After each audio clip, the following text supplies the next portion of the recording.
എല്ലാ പ്രിയപ്പെട്ടവർക്കും നമസ്കാരം. ഡോക്ടർ പി വിജയൻ സാർ എഴുതിയ കോടീശ്വരനാകാം മനഃശക്തിയിലൂടെ എന്ന പുസ്തകത്തിൻ്റെ 4-ാം അധ്യായത്തിൽ നിന്ന് വിവരിക്കുവാനായിട്ടാണ് ആഗ്രഹിക്കുന്നത്. 4-ാം അധ്യായത്തിൻ്റെ ഹെഡിങ് തന്നെ സമ്പത്തിനായി ഉൾക്കണ്ണ് തുറക്കുക എന്നുള്ളതാണ്. അപ്പോൾ ഓരോ ആശയങ്ങളും രൂപം കൊള്ളുന്നത് മനസ്സിലാണ്. ഇവിടെ രേഖപ്പെടുത്തിയിരിക്കുന്നത് ലോകാത്ഭുതങ്ങളിൽ ഒന്നായ താജ്മഹൽ എന്ന സൗധം, അത് രൂപം കൊണ്ടത് ആദ്യം ഒരു വ്യക്തിയുടെ മനസ്സിലാണ്. ഷാജഹാൻ ചക്രവർത്തി തൻ്റെ ഏറ്റവും സ്നേഹനിധിയായ ഭാര്യ മുംതാസ് മഹലിന് വേണ്ടി പണി കഴിപ്പിച്ചിട്ടുള്ളതാണ് താജ്മഹൽ. ഒരുപക്ഷെ ഷാജഹാൻ ചക്രവർത്തിയുടെ മനസ്സിൽ രൂപം കൊണ്ട ഒരു ചിത്രമായിരിക്കാം, അല്ല എങ്കിൽ അതിൻ്റെ പ്രധാന ശില്പിയായിരുന്ന വ്യക്തിയുടെ മനസ്സിൽ രൂപം കൊണ്ടതായിരിക്കാം. അപ്പോൾ ഏതൊരു ബിൽഡിംഗ് ആണെങ്കിലും ഏതൊരു ആശയമാണെങ്കിലും അത് ആദ്യം രൂപം കൊള്ളേണ്ടത് നമ്മുടെ മനസ്സിലാണ്. മനസ്സിൽ രൂപം കൊള്ളുന്നതാണ് പിന്നീടത് യാഥാർത്ഥ്യമായി വരുന്നത്. ഇപ്പം ഇവിടെ പറഞ്ഞത് ഈ ഈ സൗധം അല്ലെങ്കിൽ ഈ കെട്ടിടം ഒരാളുടെ മനസ്സിൽ രൂപം കൊണ്ടതാണ്. ഒരു ശില്പി ഒരു കല്ല് കാണുമ്പോൾ അദ്ദേഹം ആ ഒരു കല്ലിനെ വെറും ഒരു കല്ലായിട്ടല്ല കാണുന്നത്, അതിൻ്റെ അകത്തൊരു രൂപം കാണുകയാണ്. അതാണ് നമ്മൾ സാധാരണ ഒരു കല്ല് കാണുമ്പോൾ പറയുന്നുണ്ട് ഇതൊരു കല്ല് അല്ലെങ്കിൽ ഇതൊരു മരം എന്ന് പറയും. പക്ഷേ ഒരു ശില്പി കാണുന്നത് അതിൻ്റെ അകത്തൊരു രൂപമാണ്. അത്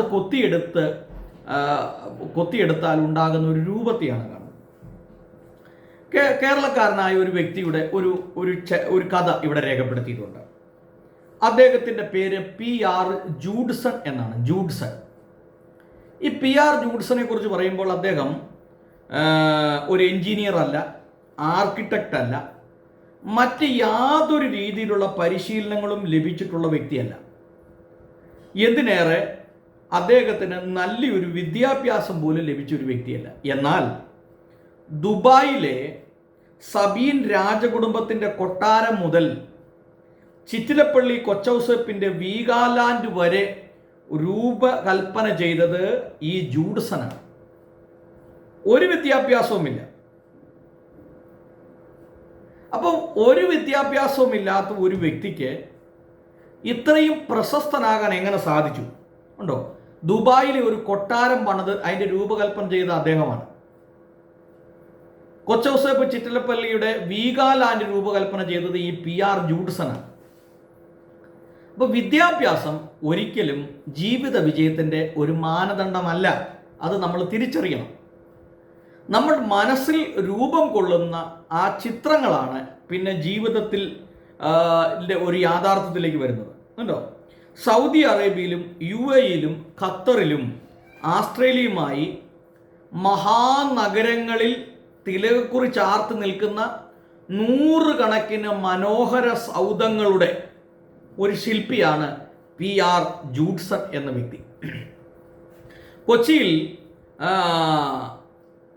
ചുള്ളിക്കൽ സാധാരണക്കാരനായി ജനിച്ച ജൂഡ്സൺ ഇന്നത്തെ നിലയിലേക്ക് ഉയർന്നത് ഒരു ദിവസം കൊണ്ടല്ല. പുതിയ തലമുറയ്ക്ക് പോലും വിശ്വസിക്കാൻ കഴിയാത്ത നൂതനമായ ആശയങ്ങളും ഐഡിയകളും അദ്ദേഹം പ്രദാനം ചെയ്തു. അപ്പോൾ സാമ്പത്തിക ബുദ്ധിമുട്ട് മൂലം 10ാം ക്ലാസ് കഴിഞ്ഞപ്പോൾ പഠിത്തം അവസാനിപ്പിക്കുകയും എന്നാൽ ജില്ലാ കലോത്സവങ്ങളിൽ ചിത്രരചനാ മത്സരങ്ങളിൽ 1ാം സ്ഥാനം നേടുകയും ചെയ്ത വ്യക്തിയാണ് ഈ PR ജൂഡ്സൺ എന്ന് പറയുന്നത്. അദ്ദേഹത്തിന് 16 വയസ്സ് പ്രായമുള്ളപ്പോൾ അദ്ദേഹത്തിൻ്റെ ഇടവക പള്ളിയിലെ അച്ഛൻ, വികാരിയായിരുന്ന അച്ഛൻ ഫാദർ പീഡിയക്കൽ പള്ളിയുടെ മുഖപ്പ് വരയ്ക്കുവാൻ ജൂഡ്സനെ ഏൽപ്പിച്ചു. അതാണ് തൻ്റെ ജീവിതത്തിലെ ആദ്യത്തെ പ്രവർത്തനം എന്ന് പറയുന്നത്. 16 വയസ്സുള്ളപ്പോഴാണ് പള്ളിയുടെ മുഖപ്പ് വരയ്ക്കുവാനായിട്ട് അന്നത്തെ അച്ഛൻ അദ്ദേഹത്തെ ചുമതലപ്പെടുത്തുകയാണ്. അച്ഛനോടൊപ്പം പണിക്കാരനായി പോയി. എന്നാൽ അതുകൊണ്ട് മാത്രം മാതാപിതാക്കളും സഹോദരങ്ങളും അടങ്ങുന്ന ഒരു കുടുംബത്തിന് താങ്ങാൻ കഴിയില്ല എന്ന് ബോധ്യമായപ്പോൾ അദ്ദേഹം ഇതെല്ലാം വിട്ട് ഗൾഫിലേക്ക് യാത്ര തിരിച്ചു. അവിടെ ഒട്ടകത്തെ മേയ്ക്കുന്നതിനും അതുപോലെയുള്ള മറ്റു ജോലികളെല്ലാം ചെയ്യുന്നതിൻ്റെ ഇടയ്ക്ക് തൻ്റെ മനസ്സിലെ ഈ ആഗ്രഹം ഇങ്ങനെ ഉയർന്നു വന്നുകൊണ്ടിരുന്നു. അപ്പോൾ മനസ്സിൽ രൂപം കൊണ്ട് നിൽക്കുന്ന ഈ ആശയങ്ങൾ, അത് അദ്ദേഹത്തിൻ്റെ മനസ്സിലുള്ള ചിത്രങ്ങൾ അദ്ദേഹത്തെ എപ്പോഴും നിരന്തരം വേട്ടയാടിക്കൊണ്ടിരുന്നു. അങ്ങനെ ഇരിക്കുമ്പോഴാണ് നമ്മൾ ആഗ്രഹിക്കുന്നതിനെ നമ്മൾ കണ്ടെത്തും, നമ്മൾ അന്വേഷിക്കുന്നതിനെ നമ്മൾ കണ്ടെത്തും. അപ്പോൾ അങ്ങനെ ഇരിക്കുമ്പോഴാണ് ഈജിപ്ഷ്യൻ ആർക്കിടെക്റ്റായ മേദത്ത് എം ഉസ്മാൻ എന്ന വ്യക്തിയെ അദ്ദേഹം കണ്ടുമുട്ടിയത്. പത്രങ്ങളിലും മാസികകളിലും അച്ചടിച്ചു വരുന്ന ചിത്രങ്ങൾ കടലാസിലേക്ക് അതേപടി പകർത്തുന്നതിനുള്ള ജൂഡ്സന്റെ കഴിവ് ഇദ്ദേഹത്തെ വളരെ ആകർഷിച്ചു. ദുബായ് രാജകുടുംബവുമായി അടുത്തതോടെ ജൂഡ്സന്റെ കഴിവുകൾ ഗൾഫിലാകെ പ്രചരിച്ചു. 15 വർഷത്തെ ഗൾഫ് വാസത്തിനിടെ കൊച്ചിയിലും ദുബായിലും ജൂഡ്സൺ ഓഫീസുകൾ തുറന്നു. ഇന്റർനെറ്റ് യുഗം വന്നതോടെ കടലാസ് ഉപേക്ഷിച്ച് കമ്പ്യൂട്ടറിൽ പരിശീലനം നേടി. അപ്പോൾ ബ്രഷും മൗസും ഒരുപോലെ ജൂഡ്സൺ വഴങ്ങും. അങ്ങനെ മനോഹരമായ സൗധങ്ങൾ, അമ്പരചുംബികളായിട്ടുള്ള കെട്ടിടങ്ങൾ, ഇതെല്ലാം അദ്ദേഹത്തിൻ്റെ മനസ്സിൽ രൂപകൽപ്പന ചെയ്തു.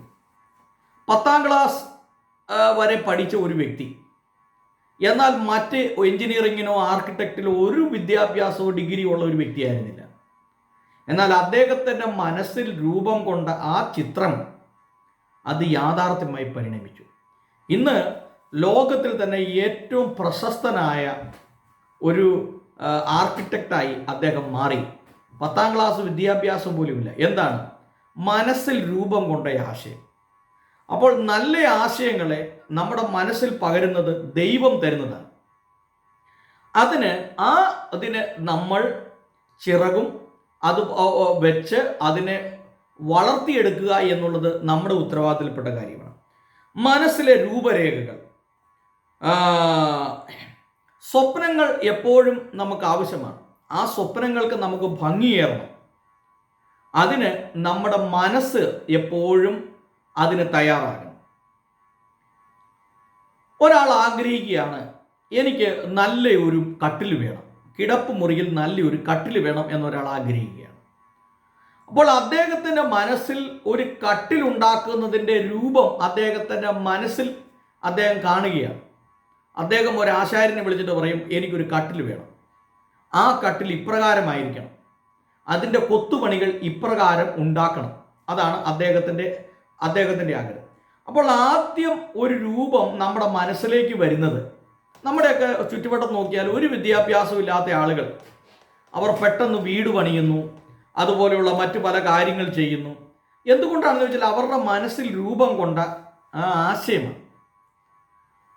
അപ്പോൾ അത് നമ്മുടെ മനസ്സിൽ രൂപം കൊള്ളണം. അപ്പം ഒരു മനുഷ്യൻ ദരിദ്രനായി ജീവിക്കുന്നത് എന്തുകൊണ്ടാണ്? അവൻ ചെറുപ്പം മുതലേ അവൻ്റെ ഉള്ളിൽ, അവൻ്റെ മനസ്സിൽ തങ്ങി നിൽക്കുന്ന ചിന്തകളാണ്. ഇവിടെ എഴുതിയിരിക്കുകയാണ്, നാം കൊച്ചുകുട്ടികളായിരിക്കുമ്പോൾ അമ്മ പകർന്നു തരുന്നതാണ് നമ്മുടെ ആദ്യത്തെ കാഴ്ചപ്പാടുകൾ. ഒരമ്മ എങ്ങനെയാണോ ആ അമ്മയിൽ നിന്നാണ് ഒരു കുട്ടി ആദ്യത്തെ വിദ്യാഭ്യാസം നേടുന്നത്. യഥാർത്ഥ അധ്യാപകർ എന്ന് പറയുന്നത് മാതാപിതാക്കളാണ്. മാതാപിതാക്കളിൽ നിന്നാണ് ഒരു കുട്ടി അവൻ്റെ ജീവിതത്തിൻ്റെ ആദ്യത്തെ ബാലപാഠങ്ങൾ പഠിക്കുന്നത്. അപ്പോൾ അമ്മ പറഞ്ഞു കൊടുക്കുന്ന ആ ചിന്താഗതികൾ, അത് ഒരു കുട്ടിയുടെ ജീവിതത്തെ വളരെ സ്വാധീനിക്കും. ഇവിടെ പറയുകയാണ്, ഈ ലോകത്തെക്കുറിച്ചുള്ള ആദ്യ സങ്കല്പങ്ങൾ നമുക്ക് ലഭിക്കുന്നത് അമ്മയിൽ നിന്ന്. നല്ലൊരു കളിപ്പാട്ടം കണ്ടാൽ അത് കൈക്കലാക്കാൻ കുട്ടി ആഗ്രഹിക്കുന്നു. അപ്പോൾ അമ്മ കുട്ടിയോട് പറയും, അയ്യോ മോനെ, നമ്മൾ പാവങ്ങളാണ്, നമുക്ക് ഈ ഒരു കളിപ്പാട്ടം മേടിക്കാനുള്ള പണമില്ല. അത് നമ്മുടെ കൊക്കിൽ ഒതുങ്ങുന്നതല്ല, അതുകൊണ്ട് അത് വാങ്ങിക്കരുത് എന്ന് ഒരു കുട്ടിയോട് പറയുക.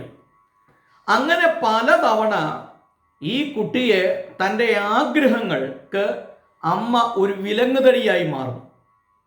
അപ്പോൾ ആ കുട്ടിയുടെ മനസ്സിലേക്ക് സ്വാഭാവികമായ ഒരു ചിന്ത കടന്നു വരികയാണ്, ഇത് വില കൂടിയ ഒരു കളിപ്പാട്ടമാണ്, അല്ലെങ്കിൽ ഇത്രയും വലിയൊരു കളിപ്പാട്ടം മേടിക്കാൻ എൻ്റെ അപ്പൻ്റെ കയ്യിൽ അമ്മയുടെ കയ്യിൽ പൈസയില്ല.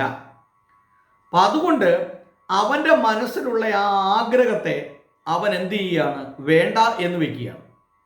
അപ്പോൾ പണമില്ലാത്തത് കൊണ്ട് എനിക്കിത് വാങ്ങിക്കാൻ കഴിയില്ല, എനിക്കിത് കരസ്ഥമാക്കാൻ കഴിയില്ല എന്നുള്ളൊരു ചിന്ത അവൻ്റെ മനസ്സിലേക്ക് കടന്നു വരികയാണ്. ഓരോ തവണയും കുട്ടി തൻ്റെ ആഗ്രഹങ്ങളും ആവശ്യങ്ങളും അമ്മയോട് പറയുമ്പോൾ അമ്മയുടെ മറുപടി നമ്മൾ പാവങ്ങളാണ് എന്നായിരിക്കും. ഇതോടുകൂടി കുട്ടിയുടെ മനസ്സിലേക്ക് സ്വാഭാവികമായ ഒരു ചിന്ത കടന്നു വരികയാണ്, നമ്മൾ പാവങ്ങളാണ്. ഒന്നാലോചിക്കും. അതുപോലെ തന്നെയാണ് ഈ ജാതിയുടെ പ്രത്യേകത. അമ്മ മകനോട് പറഞ്ഞു കൊടുക്കുകയാണ്, നമ്മൾ കുറഞ്ഞ ജാതിയിൽപ്പെട്ടവരാണ്, അതുകൊണ്ട് നമുക്ക് വളരാൻ ഇത്ര മാത്രമേ നമുക്ക് വളരാൻ സാധ്യമാകൂ. നമ്മൾ എവിടെ ചെന്നാലും നമുക്ക് മറ്റുള്ളവരാലുള്ള അപമാനമാണ് നേരിടുന്നത്. അതുകൊണ്ട് ചെറുപ്പം മുതലേ ഈ കുട്ടിയുടെ മനസ്സിലേക്ക് ഞാനൊരു പാവപ്പെട്ടവനാണെന്നും ഞാൻ ഒരു ജാതിയിൽ കുറഞ്ഞവനാണെന്നും എന്നുള്ള ഒരു ധാരണ ഇവൻ്റെ മനസ്സിലേക്ക് കടന്നു വരുമ്പോൾ അവൻ്റെ മനസ്സിലെ ആദ്യത്തെ ചിന്ത അവന് പണമില്ല എന്നുള്ള ചിന്ത അവൻ്റെ മനസ്സിലേക്ക് കടന്നു വരികയാണ്. അപ്പോൾ തങ്ങൾ പാവങ്ങളാണ് എന്ന ചിന്ത അരക്കിട്ടുറപ്പിച്ച് ദൃഢമാക്കുന്നു.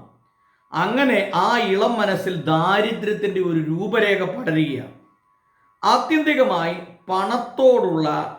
പണക്കാരോടുള്ള ആ കുഞ്ഞു മനസ്സിൽ അമർഷം പൊട്ടിമുളയ്ക്കുകയാണ്.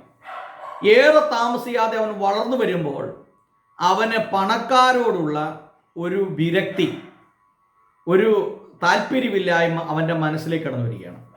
അപ്പോൾ അതേസമയം കുട്ടിയുടെ മനസ്സിൽ കോടീശ്വരനാകാനുള്ള ഒരു രൂപരേഖ സൃഷ്ടിക്കാനാണ് അമ്മ ശ്രമിക്കുന്നതെങ്കിൽ അതവൻ്റെ ദാരിദ്ര്യത്തെ മായ്ച്ചു കളയും. അവിടെ സമ്പത്തിൻ്റെ രൂപരേഖയിൽ അതിമനോഹരമായ ഒരു ഗോപുരവും സമൃദ്ധിയും സന്തോഷവും അവൻ്റെ മനസ്സിൽ ഉടലെടുക്കും.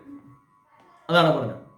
അപ്പോൾ ഇന്ന് വരെ ജീവിതത്തിൽ കുട്ടികൾക്ക് ഒരു കളിപ്പാട്ടം വാങ്ങിച്ചു കൊടുക്കാത്ത മാതാപിതാക്കളുണ്ട്. അവരെ കൂട്ടിക്കൊണ്ട്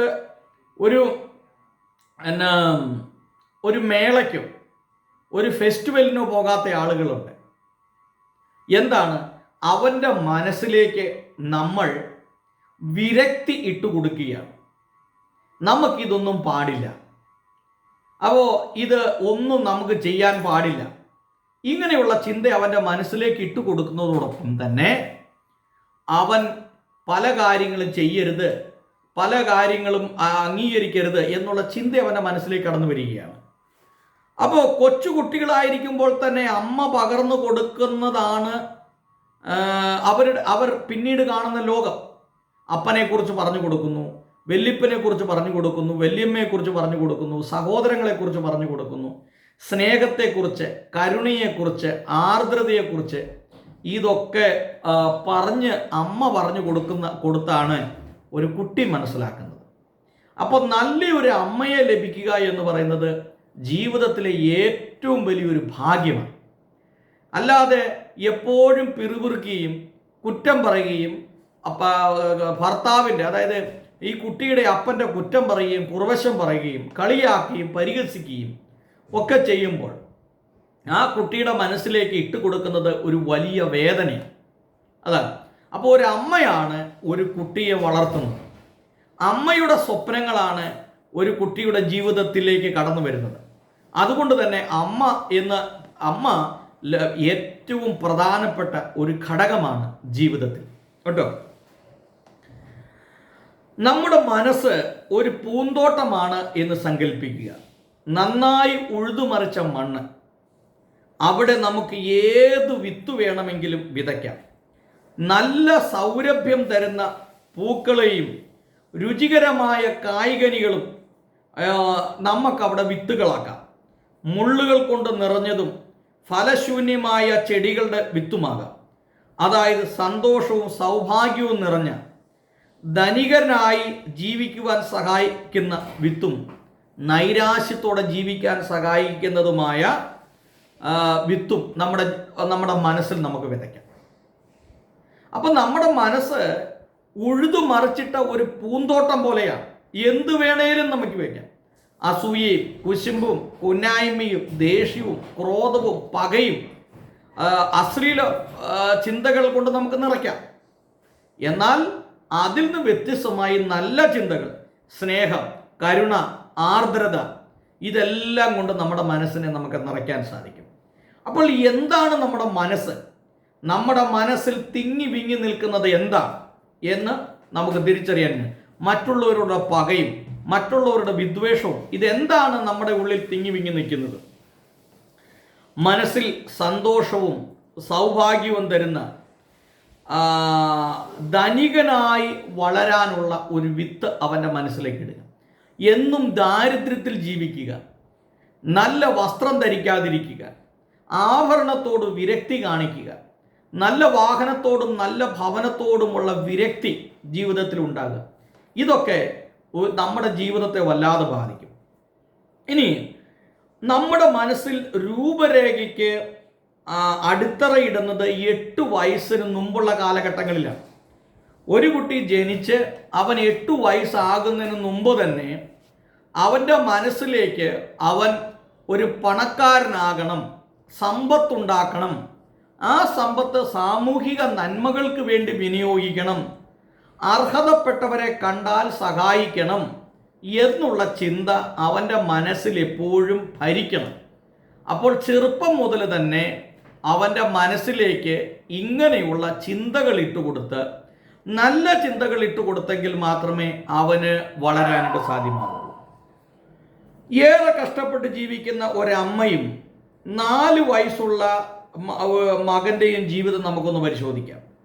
വഴിയരികിൽ വളരെ ചെറിയൊരു വീട്ടിലാണ് അവർ താമസിക്കുന്നത്. അതുവഴി സൈക്കിളിൽ ഐസ്ക്രീം കടന്നു പോകുമ്പോൾ അതിൻ്റെ മണിയടി ശബ്ദം കേൾക്കുമ്പോൾ ഐസ്ക്രീമിന് വേണ്ടി കരയുന്ന കുട്ടിയോട് അമ്മ പറയുന്നു, നമ്മൾ പാവങ്ങളാണ് മോനെ, നമുക്ക് ഐസ്ക്രീം ഒന്നും വാങ്ങാൻ കാശില്ല. അപ്പം അമ്മ പറയുകയാണ്, മോനെ നമ്മൾ പാവങ്ങളാണ്, ഐസ്ക്രീം ഒന്നും മേടിക്കാനുള്ള പൈസ നമുക്കില്ല. രണ്ടാമതും മൂന്നാമതും നാലാമതും ഇങ്ങനെ നിരവധി തവണ നമ്മൾ പാവങ്ങളാണ് എന്ന ആശയം അമ്മ സ്വയം അറിയാതെ കുട്ടിക്ക് പറഞ്ഞു കൊടുക്കുകയാണ്. നമ്മൾ പാവങ്ങളാണ്, നമുക്ക് ഐസ്ക്രീം മേടിക്കാനുള്ള കാശില്ല. ഒന്നാലോചിക്കും. അപ്പോൾ എല്ലാ ദിവസവും ഐസ്ക്രീം മേടിച്ച് കഴിക്കണം എന്നല്ല ഈ പറഞ്ഞു വരുന്നത്, അല്ലെങ്കിൽ എല്ലാ ദിവസവും ടൂർ പോകണം എന്നല്ല ഈ പറഞ്ഞു വരുന്നത്. നമ്മുടെ ജീവിതയാത്രയിൽ വിശ്രമവും വിനോദവും നമുക്ക് ആവശ്യമാണ്. നമ്മുടെ കുട്ടികളെ കൊണ്ട് പല സ്ഥലങ്ങളിൽ കറങ്ങാൻ പോകണം, അത് നമ്മുടെ ജീവിതത്തിലെ ഒരു വലിയ ആഗ്രഹമാണ്. അങ്ങനെ പോകുമ്പോഴാണ് കുട്ടികൾക്ക് നമ്മളോട് സ്നേഹവും ബഹുമാനവും വർദ്ധിക്കുകയും നമ്മളെ അവർ അംഗീകരിക്കുകയും ചെയ്യുന്നത്. ഇതാണ് ജീവിതത്തിൻ്റെ ഒരു വലിയ ഭാഗമെന്ന് പറയുന്നത്. വിശ്രമത്തിനും വിനോദത്തിനും സമയമെടുക്കാത്തവൻ ഒരു അധമനാണ്. സ്വന്തം ഭവനത്തോടൊപ്പം ഭാര്യയോടൊപ്പം കുട്ടികളോടൊപ്പം സമയം ചെലവഴിക്കാൻ ഒരു വ്യക്തിക്ക് കഴിയുന്നില്ലെങ്കിൽ അവൻ വെറും അധമനാണ്. അവൻ മറ്റ് പല സുഖ സൗകര്യങ്ങളിലേക്ക് അവൻ്റെ കുട്ടികൾ പോകും. മറ്റുള്ള പല മോഹങ്ങൾ അവനെ മാടി വിളിക്കുമ്പോൾ അവൻ അതിലേക്ക് പോകും. ഇവിടുന്ന് കേരളത്തിൽ നിന്ന് പോയി വിദേശ രാജ്യങ്ങളിൽ ചെന്ന് ജീൻസും ബനിയനും ടോപ്പും ഒക്കെ ഇട്ടുകൊണ്ട് നടക്കുന്ന കുട്ടികളുണ്ട്. ഞാൻ ഉൾപ്പെട്ട് നിൽക്കുന്ന പെന്തക്കോസ്തൽ സമൂഹത്തിൽ ഞങ്ങൾക്ക് ഒരുപാട് നിയമങ്ങളുണ്ട്. തൊടരുത്, പിടിക്കരുത്, നോക്കരുത്. അതായത് ആഭരണം ധരിക്കാൻ പാടില്ല, കളർ വസ്ത്രം ധരിക്കാൻ പാടില്ല, നല്ല വാഹനം ഉപയോഗിക്കാൻ പാടില്ല, ഇങ്ങനെ എന്തെല്ലാം നിയമങ്ങളാണ്. ഒരുപാട് കാര്യങ്ങളുണ്ട്. അപ്പം ഇതെല്ലാം മനുഷ്യൻ്റെ വികാരത്തെയും വിചാരത്തെയും ചിന്തകളെ തടസ്സം ചെയ്യുന്ന കാര്യങ്ങളാണ്. അപ്പം ഇവിടുന്ന് പിള്ളേരെല്ലാം കടന്നുപോയി ബാംഗ്ലൂരൊക്കെ ചെന്ന് കഴിയുമ്പോഴത്തേക്കും അവർ ഏതോ ഒരു സ്വതന്ത്രമാക്കപ്പെട്ട പക്ഷിയെ പോലെ അവർ പറന്നു നടക്കും. അവർക്ക് കിട്ടുന്ന ജീവിതം അവർ ആസ്വദിക്കുകയാണ്, എൻജോയ് ചെയ്യുകയാണ്. എന്തുകൊണ്ട്? അവരുടെ ജീവിതത്തിൽ സ്വാതന്ത്ര്യം അവർ അനുഭവിച്ചിട്ടില്ല. അതായത് കെട്ടി മുറുകി നിന്ന ഒരു ജീവിതം. അപ്പം ജീവിതത്തിന് ഒരു സ്വാതന്ത്ര്യം വേണം. ആ സ്വാതന്ത്ര്യം നമ്മൾ പല സ്ഥലങ്ങളിൽ പോവുകയും കാണുകയും പല മനുഷ്യരോട് നമ്മൾ ഇടപെടുകയും ഒക്കെ ചെയ്തു കഴിയുമ്പോൾ ആ സ്വാതന്ത്ര്യം നമുക്ക് ലഭിക്കും. ഇതാണ് ഈ പറഞ്ഞു വരുന്നത്. അപ്പോൾ വളരും തോറും ഈ കുട്ടിയുടെ മനസ്സിൽ ഞാനൊരു പാവപ്പെട്ടവനാണ് എന്നുള്ള ചിന്ത അവനെ ഭരിക്കും. പുതിയ യൂണിഫോം, പുതിയ പുസ്തകം, ഇതൊന്നുമില്ലാതെ പഴയ പുസ്തകങ്ങൾ മാത്രം വാങ്ങിച്ച് എല്ലാ വർഷവും പഴയ പുസ്തകങ്ങളും പഴയ ഡ്രസ്സും മാത്രം ഇട്ടുകൊണ്ട് സ്കൂളിൽ പോകുന്ന ഒരു കുട്ടിയെ സംബന്ധിച്ചിടത്തോളം അവന് ജീവിതത്തിൽ ഒരിക്കലും വിജയിക്കാൻ സാധിക്കില്ല. കാരണം അവന് പുതിയ ആശയങ്ങൾ ലഭിക്കുന്നില്ല. ഈ കുട്ടി അവനെക്കുറിച്ചുള്ള സ്വയമുള്ള ചിത്രം വളരെ ചെറുതായിരിക്കും. അവനെപ്പോഴും ഒരു ചെറിയവനാണ് എന്നുള്ള ഒരു ധാരണ അവനെ എപ്പോഴും ഭരിച്ചുകൊണ്ടിരിക്കും. ഇതാണ്. ഇനി മറ്റൊരു കുട്ടിയെക്കുറിച്ച് നമുക്ക് നോക്കാം. ഇതിൻ്റെ ഒരു മറുവശം കൂടി നമുക്ക് പരിശോധിക്കാം. മുകളിൽ പരാമർശിച്ച കുട്ടിയെക്കാട്ടിലും പാവപ്പെട്ടവനാണ് മറ്റൊരു കുട്ടി. അവൻ്റെ അച്ഛൻ മരിച്ചുപോയി. അവനും അമ്മയും മാത്രമാണ് വീട്ടിലുള്ളത്. ഗൾഫിൽ ജോലി ചെയ്യുന്ന അമ്മയുടെ സഹോദരൻ ഇടയ്ക്ക് കാറിൽ വരികയും അമ്മയ്ക്കും കുട്ടിക്കും പുതുവസ്ത്രങ്ങളും സമ്മാനം കൊണ്ട് കൊടുക്കുകയും ചെയ്യും. അപ്പം ഇവരുടെ വലിയൊരു ആഗ്രഹമാണ്. അമ്മയുടെ ആങ്ങള ഗൾഫിൽ നിന്ന് വരുന്നു. ഗൾഫിൽ നിന്ന് വരുമ്പോൾ സമ്മാന പൊതികൾ കൊണ്ടുവരും, വസ്ത്രങ്ങൾ കൊണ്ടുവരും, നല്ല ഗിഫ്റ്റുകൾ കൊണ്ടുവന്ന് കൊടുക്കും. അപ്പോൾ ഈ കുട്ടി, അവൻ അച്ഛനില്ല, അച്ഛൻ മരിച്ചു പോയെങ്കിലും അവൻ്റെ മനസ്സിൽ ഈ അമ്മാവനെ കുറിച്ചുള്ളൊരു കാഴ്ചപ്പാട്, എല്ലാ വർഷവും നാട്ടിൽ വരുമ്പോൾ സമ്മാന പൊതികളുമായി വരുന്ന, ധാരാളം പണം കയ്യിലുള്ള, വണ്ടിയുള്ള, വാഹനമുള്ള ഒരു വ്യക്തിയായിട്ടാണ് അവർക്ക് മനസ്സിലാവും, അദ്ദേഹത്തിന് മനസ്സിലാവും. സ്വന്തം സഹോദരനെ അമ്മ നിരന്തരം പുകഴ്ത്തി പറയാറുണ്ട്. സഹോദരനെ കുറിച്ച് പുകഴ്ത്തി പറയും. കണ്ടോ, അവൻ ഗൾഫിൽ പോയി, അവൻ പണിയെടുത്തു, അവൻ അധ്വാനിച്ചു, അവൻ മിടുക്കനായി, അവൻ്റെ കയ്യിൽ പണമുണ്ട് എന്ന് ഈ അമ്മ ഇങ്ങനെ നിരന്തരം പുകഴ്ത്തി പറയുമ്പോൾ തൻ്റെ മകനും സഹോദരനെ പോലെ ആയിത്തീരണമെന്ന് ഈ അമ്മ ആഗ്രഹിക്കുക. എൻ്റെ മകനും ഒരിക്കൽ അതുപോലെ ആയിത്തീരണം. ക്രമേണ ഗൾഫിൽ ജോലി ചെയ്യുന്ന അമ്മാവൻ ആ കുഞ്ഞു മനസ്സിലൊരു മാതൃകാ വ്യക്തിയായി മാറുകയാണ്. എനിക്കും അതുപോലെ ആയിത്തീരണം എന്നുള്ള ചിന്ത. അമ്മാവൻ സാമ്പത്തികമായി മെച്ചപ്പെട്ടുകൊണ്ടിരിക്കുകയാണ്. വളർന്നുകൊണ്ടിരിക്കുന്ന കുട്ടിയും അമ്മാവനെ പോലെ കാറിൽ വരുന്നതായും ജീവിതത്തിൽ വിജയം കൈവരിക്കുന്നതായും മനസ്സിൽ അദ്ദേഹം ആ കുട്ടി കാണുകയാണ്. ആ കാര്യം അനേകം പ്രാവശ്യം മനസ്സിൽ പതിപ്പിക്കുകയാണ്. അപ്പോൾ ഒരാളെ കണ്ടു, അമ്മാവനാണ്, അമ്മാവന് പണമുണ്ട്, അമ്മാവൻ ഗൾഫിൽ ജോലി ചെയ്യുന്നു, പുതിയ പുതിയ വസ്ത്രങ്ങൾ വാങ്ങിച്ച് ധരിക്കുന്നു, നല്ല കഴുത്തിൽ നല്ല മാലയുണ്ട്, കയ്യിൽ ചെയിനുണ്ട്, നല്ല വാഹനമുണ്ട്, നല്ല വീടുണ്ട്. ഇതെല്ലാം കാണുമ്പോഴത്തേക്കും ഈ കുട്ടിയുടെ മനസ്സിലേക്ക് ഒരു ചിന്ത വരും, എനിക്കും ഈ അമ്മാവനെ പോലെ ആയിത്തീരണം, എനിക്കും ഈ അമ്മാവനെ പോലെ വളരണം എന്നുള്ള ഒരു ചിന്ത അവനെ ഭരിക്കുകയാണ്. അപ്പോൾ രണ്ട് കുട്ടികളെക്കുറിച്ചാണ് നമ്മളിവിടെ പറഞ്ഞത്. അവൻ ചെറുപ്പം മുതൽ കാണുന്നത് അവൻ്റെ മാതാവ് അവനോട് പറഞ്ഞു കൊടുക്കുന്ന ചിന്തകളാണ്. നിങ്ങളൊന്ന് ആലോചിച്ച് നോക്കിയ, ചില വീടുകളിൽ അമ്മമാർ മക്കളെ എത്രമാത്രം വഴക്ക് പറയുന്നു. ചെറുപ്പം മുതലേ പിറുപിറുപ്പ്, മറ്റുള്ള എന്തെല്ലാം കാര്യങ്ങളാണ് പറയുന്നത്. ഇങ്ങനെ നിരന്തരം പിറുപിറുപ്പുകയും വഴക്ക് പറയുകയൊക്കെ ചെയ്യുന്ന ഈ കുട്ടികളെ സംബന്ധിച്ചിടത്തോളം ചെറുപ്പം മുതൽ അവന് ജീവിതത്തോടൊരു വലിയ വിരക്തി അനുഭവപ്പെടുകയാണ്. അമ്മാവൻ വരുന്ന ടാക്സിക്കാരന് ചുറ്റും അനേകം പ്രാവശ്യം ചുറ്റിത്തിരിഞ്ഞ് ഈ ബാലൻ അവൻ്റെ മനസ്സിൻ്റെ രൂപരേഖ, ധനവാന്റെ ഒരു അടിത്തറ ഉണ്ടാക്കിയെടുക്കുകയാണ്. തനിക്കും അതുപോലെ ആകാമെന്ന് അവൻ ഉറച്ചു വിശ്വസിക്കുകയാണ്. അങ്ങനെ അതോടൊപ്പം സമ്പന്നരായ സഹപാഠികളെ ആദരപൂർവ്വം അനുകരിക്കാൻ ശ്രമിക്കുകയും ചെയ്യുകയാണ്. വളരെ പാവപ്പെട്ടവനായി ജനിച്ച ഈ രണ്ട് കുട്ടികളുടെയും മനസ്സിൽ രണ്ട് തട്ടിലാണ് രൂപരേഖകളാണ് ഇടം വെച്ച് കൊടുത്തിരിക്കുന്നത്. ആദ്യത്തെ കുട്ടി നിൽപ്പന രൂപരേഖയും രണ്ടാമത്തെ കുട്ടി കുടപ്പന രൂപരേഖയുമാണ്. നിൽപ്പന എന്ന് പറഞ്ഞാൽ അതിന് പൊക്കം കുറവാണ്. കുടപ്പന എന്ന് പറഞ്ഞാൽ ആകാശത്തോളം ഉയർന്നു നിൽക്കുന്നതാണ്. അപ്പോൾ ഒരടി മാത്രം പൊക്കമുള്ള പനയാണ് നിൽപ്പന. എന്നാൽ കുടപ്പനയാകട്ടെ ആകാശത്തോളം പൊക്കമുള്ള ഒരു പനയും. നിൽപ്പന മനസ്സുള്ളവർ മറ്റുള്ളവരെ എപ്പോഴും നിരുത്സാഹപ്പെടുത്തുകയും തങ്ങൾ പാവപ്പെട്ടവരാണ് എന്നുള്ള ബോധ്യം അവരുടെ ഉള്ളിലേക്ക് ഉണ്ടാകുകയും കൊക്കിലൊതുങ്ങുന്നതേ കൊത്താവുള്ളൂ എന്നുള്ള ചിന്ത എപ്പോഴും അവരെ ഭരിച്ചുകൊണ്ടേയിരിക്കും. അപ്പോൾ രണ്ട് കുട്ടികളുടെ മനസ്സിലുണ്ടായിട്ടുള്ള രണ്ട് ചിന്താഗതികളാണ്. അപ്പോൾ ഈ നിൽപ്പന എന്ന് പറയുന്ന ഒരടിപ്പൊക്കം മാത്രമുള്ള ഒരു വൃക്ഷമാണ്. അവരുടെ മനസ്സിൽ എപ്പോഴും നിരുത്സാഹപ്പെടുത്തുന്ന ചിന്തകൾ മാത്രമായിരിക്കും. ഞാനൊരു പാവപ്പെട്ടവനാണ് എന്നുള്ള ചിന്താഗതി എപ്പോഴും അവനെ ഭരിക്കും. അപ്പോൾ ഇത് വലിയ ഒരു ആശയമാണ്. എന്നാൽ കുടപ്പന എന്ന് പറയുന്നത് അവരുടെ ചിന്താഗതികൾ ഉയർന്ന ചിന്താഗതികളായിരിക്കും. അപ്പോൾ നമുക്ക് നമ്മുടെ ജീവിത സാഹചര്യം നമ്മുടെ കുട്ടികളെ വളർത്തുമ്പോൾ നമ്മൾ ശ്രദ്ധിക്കേണ്ട കാര്യങ്ങളായിരുന്നു. ഇതെല്ലാം പഠിച്ച് നമ്മൾ വരുമ്പോഴത്തേക്കും ചിലപ്പോൾ നമ്മുടെ ജീവിതം തന്നെ തീർന്നു പോകും. അപ്പോൾ ഒരു കുട്ടി ജനിക്കുമ്പോൾ തന്നെ അവനെ വളർത്തുന്നതിൽ അവൻ്റെ അമ്മയ്ക്കുള്ള പങ്ക്, അച്ഛനുള്ള പങ്ക്, വെല്ലിപ്പനും വെല്ലിമ്മയ്ക്കുമൊക്കെ ഉള്ള പങ്ക് വളരെ പ്രാധാന്യമുള്ളതാണ്. ഒരു കുട്ടിയുടെ മനസ്സിലേക്ക് ഒരു സ്വപ്നം ഇട്ട് കൊടുക്കുന്നത് അവൻ്റെ അമ്മയാണ്. ഒരു കുട്ടി നശിച്ചു പോകുന്നുണ്ടെങ്കിൽ അതിൻ്റെ ഉത്തരവാദിയും അവൻ്റെ അമ്മ തന്നെയായിരിക്കും. കാരണം അവൻ്റെ മനസ്സിലേക്ക് പുതിയ ചിന്തകൾ, നല്ല ആശയങ്ങൾ ഒക്കെ അവൻ ഇട്ടുകൊടുക്കുകയും അവന് പകർന്നു കൊടുക്കുകയും ചെയ്യുന്നത് അമ്മയുടെ കടമയാണ്. അപ്പോൾ ഒരു മാതാവിനോടാണ് എപ്പോഴും ഒരു കുട്ടി ചേർന്ന് നിൽക്കുന്നത്.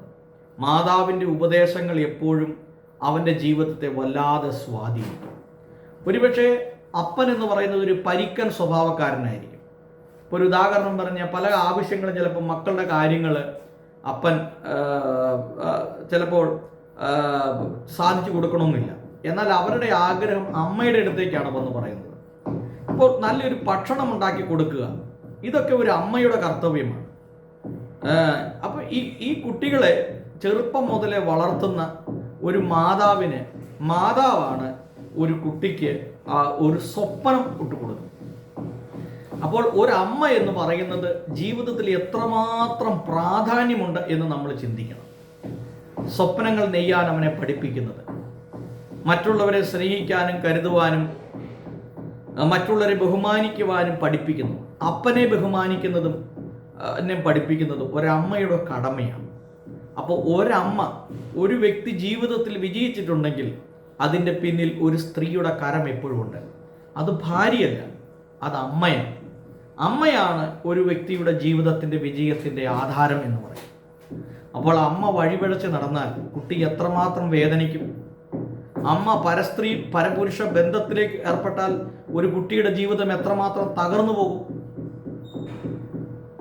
ഒന്ന് ആലോചിച്ച് നോക്കിക്കേ.